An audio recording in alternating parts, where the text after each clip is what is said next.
This is a lecture from OpenTuition. To benefit from the lecture, you should download the free lecture notes from opentuition.com. In the last chapter, we looked at financial performance measures. We want to check that our profitability is increasing. But as I also said, we need to check things like quality. Because if we're going to grow the business in the long term, we need to make sure our quality is good. If the quality is falling, then even if we've made high profit this year, if quality is going down, we're going to lose business, profits will fall in the longer term. So we do need to look at a whole range of measures, and several people have written papers on it. One of the famous ones, the one you're expected to have heard of, is Kaplan and Norton, the two gentlemen who came up with what they call the balanced scorecard. And what they said, or suggested, is when we're measuring the performance, we need to look at 4 areas. We need to look at the customer satisfaction perspective. They call these perspectives. But clearly, we want customers to be satisfied. We want customers to keep buying from us. So we need to look at things that affect the customer, quality being an obvious one. I've said enough about that. Process efficiency.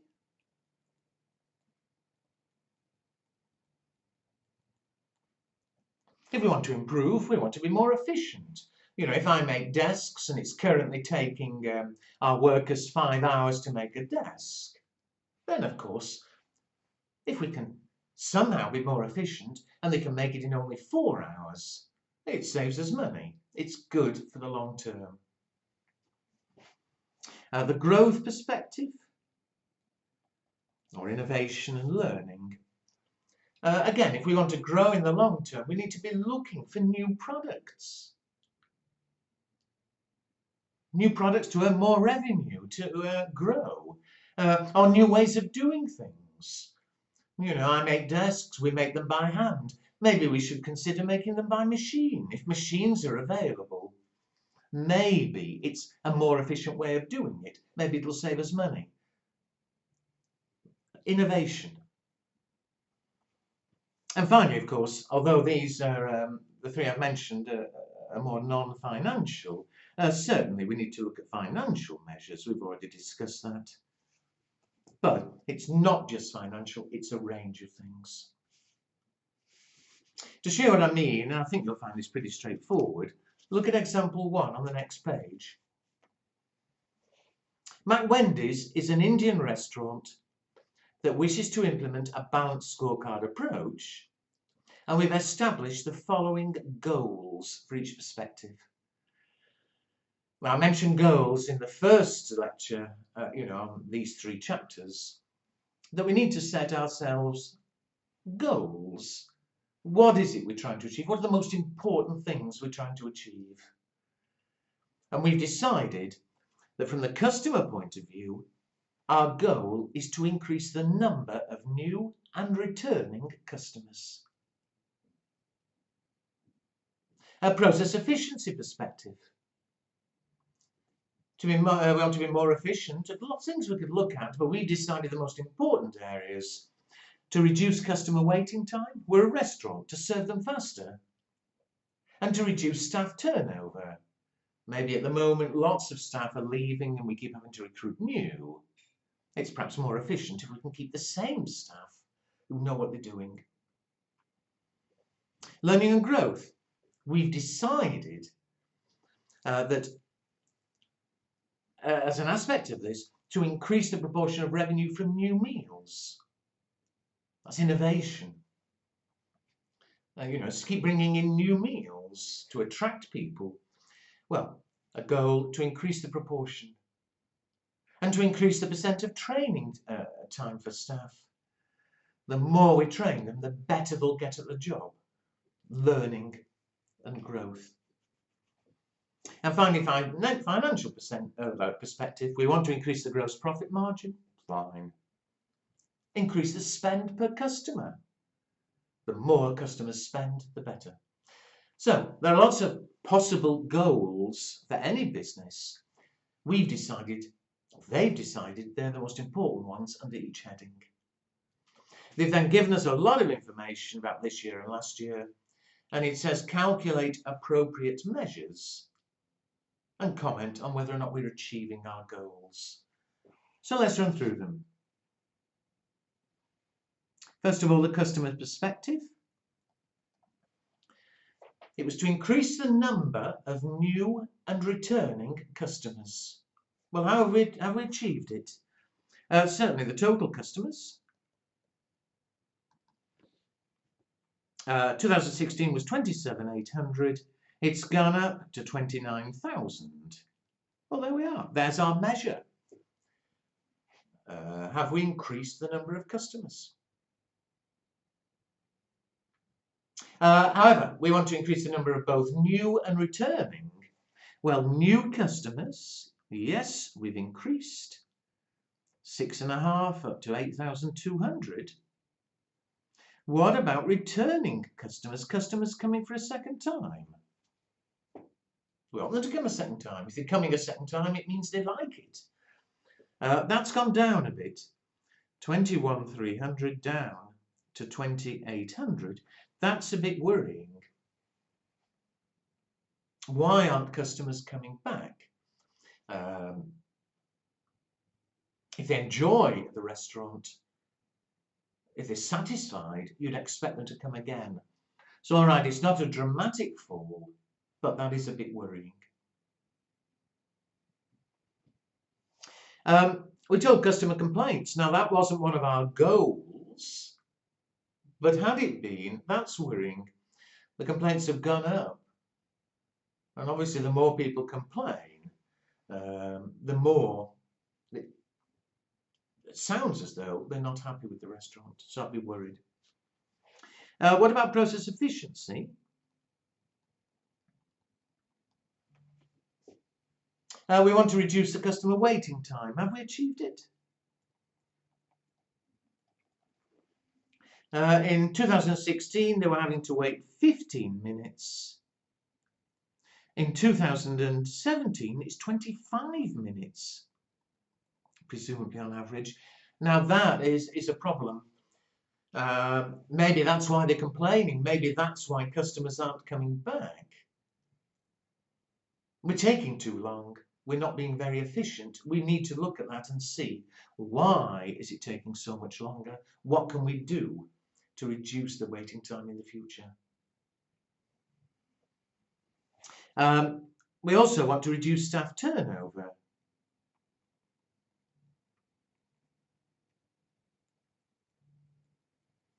This is the percent of staff who leave each year.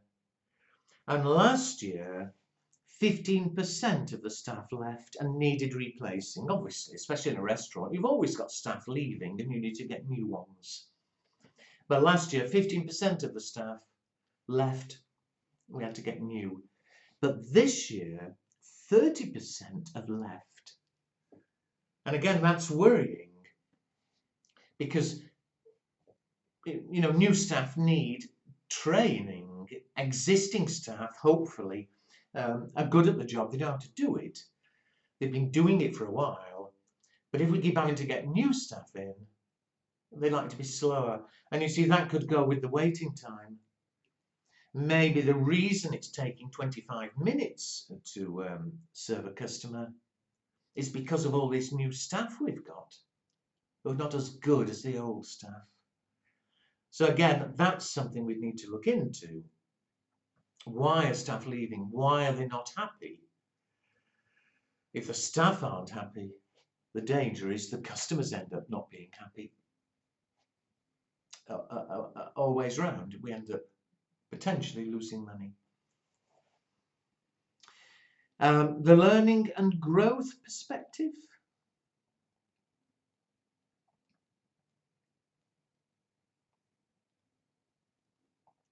I said here, one thing we're looking for is innovation.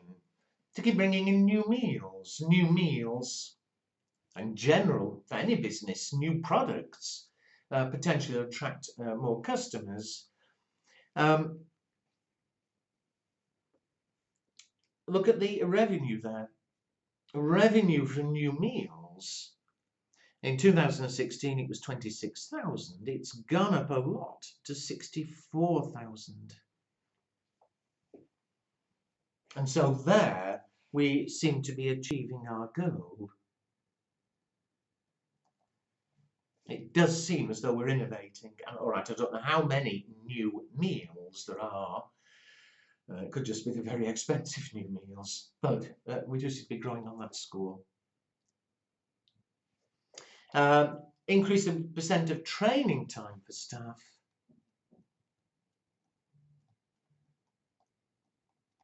Well, we're giving it directly. Last year, 4% of time was spent training. This year, it's gone down. We're training a lot less, only 2%. And that's worrying, especially given this high staff turnover. That we've got a lot of new staff coming in, and yet we're spending less time at training. Yet again, maybe that's why it's taking a lot longer to serve customers. It's something we need to look at. Problem.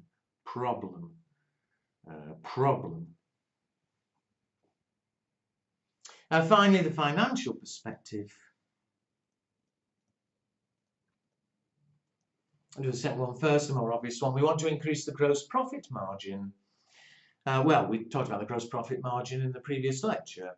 So in 2016, gross profit was 51,000 on revenue of 252,000. So in 2016, 20% profit margin. On its own, we can't say whether that's good or bad. It's only when we come to compare with previous years or with similar companies that it actually means something. What was it this year, though, 2017? Gross profit was higher at 64,000. The revenue was higher at 302. So clearly revenue's up, profits are up, which are good, but in percentage terms, oh, good. It's gone up slightly. So, well, there's no cause for worry there.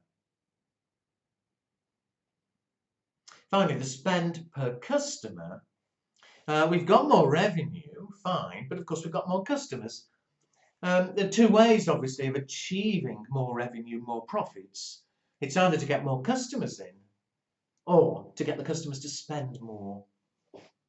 So let's see our customers spending more, that the spend per customer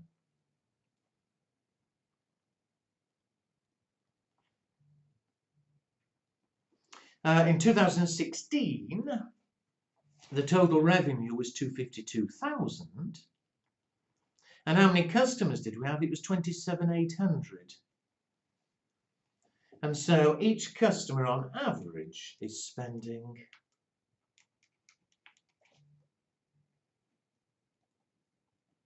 just over $9. What about this year? Our revenue's a lot higher at 302,000. But overall, with a lot more customers, 29,000. And so how much are they spending? 302 divided by 29. On average, $10.41. So they are spending more. That looks good, although, we've got to look at an overview of all of these. They may be spending more simply because they're eating more, choosing nicer food, sort of thing. Or it could just be we put the prices up. Now, that's not a bad thing. But the danger is always, if you put your prices up, there is that danger that we might lose customers. And of course, the returning customers have gone down a bit. It just could be because we're charging more. And so they're going somewhere else. And so, it's hard to say, good, bad, good, bad. It's very much an overview. But we need to be looking at all those areas if we want to try and do better in the future. And I hope you'd agree from what we've said that certainly we need to look at why staff turnover is so high. We'd want to look at why those complaints have gone up. We'd want to look at why it's taking so much longer to serve customers. We need to look at all those areas and try and improve things. Because if we don't, the danger is in the future we'll start losing business and profits that end up falling. Over the page it says service versus manufacturing businesses. Now, the things we've looked at there, this was a service business, it was a restaurant. But of course, you could look at exactly the same sorts of things if it's a manufacturing business. I make desks. We'd be interested in the quality of the desks. How many customers were returning desks because they were faulty? There were problems. We'd be looking at how fast we could deliver. If we can supply desks almost immediately, great. If the customer's having to wait 2 weeks, the danger is they'll go somewhere else. So, very much looking at the same sorts of areas, but slightly separate here. I've listed 4 things there. There are 4 main features of service industries that make them different from manufacturing industries, which makes some things harder to measure. Think of a dentist. That's a service industry, as opposed to a company making desks, which is manufacturing. Well, one thing that makes it different is with service industries, it's what we call intangibility. And really here it's learning the words but being clear what they mean. The point is you can't touch. Intangible means you can't touch.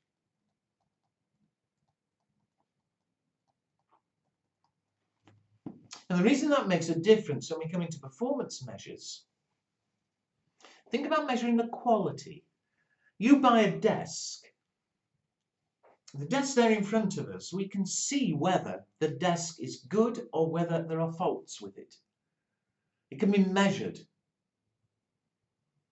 We can have quality control in the factory. Whenever a desk is made, we can have somebody checking that the desk is okay before it goes to the customer. With a dentist, for example, it's very hard. How can you measure? I know to an extent you can say, oh, it don't seem to have done a very good job, but if the dentist takes out a tooth, the tooth's no longer there. It's not easy to measure the quality in the same way as it is for a product, a desk. Variability.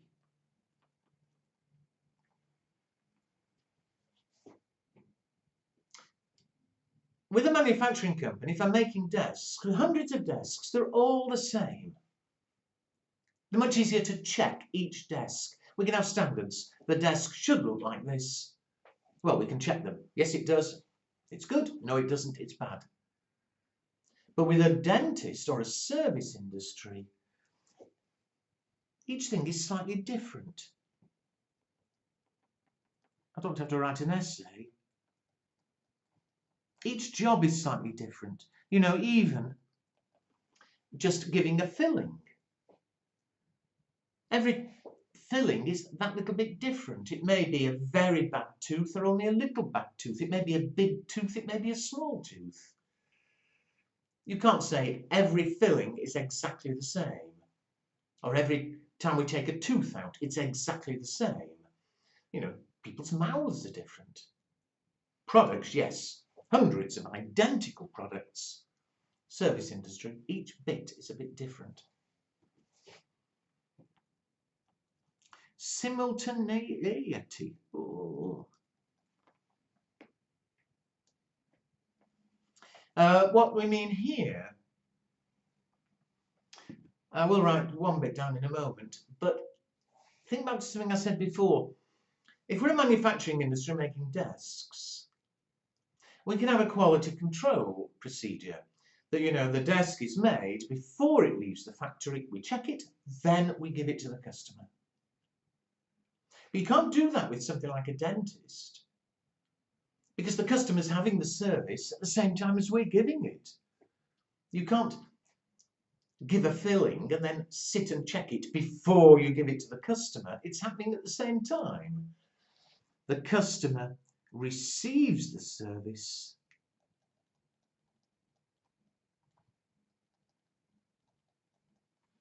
at the same time as it's given. Sorry, that on its own doesn't mean much, but I hope you understood my little example. And it makes it harder to check things like quality. And finally, perishability. Again, they all interrelate, but a desk is still there. We use the desk. We give a guarantee. In 6 months' time, the desk is still there. If it's fallen to pieces, they send it back under the guarantee. But again, with a dentist, they give the filling. Right, the filling's done. You can't sort of give a guarantee in 6 months' time. It's not still there in the same way. Or when you've had a tooth out. Or a restaurant, of course. You give people a meal, they eat it. It's rather difficult to check later. If they say later there was something wrong, well, it's not always very easy to check once they've eaten it. It's perished. It doesn't last.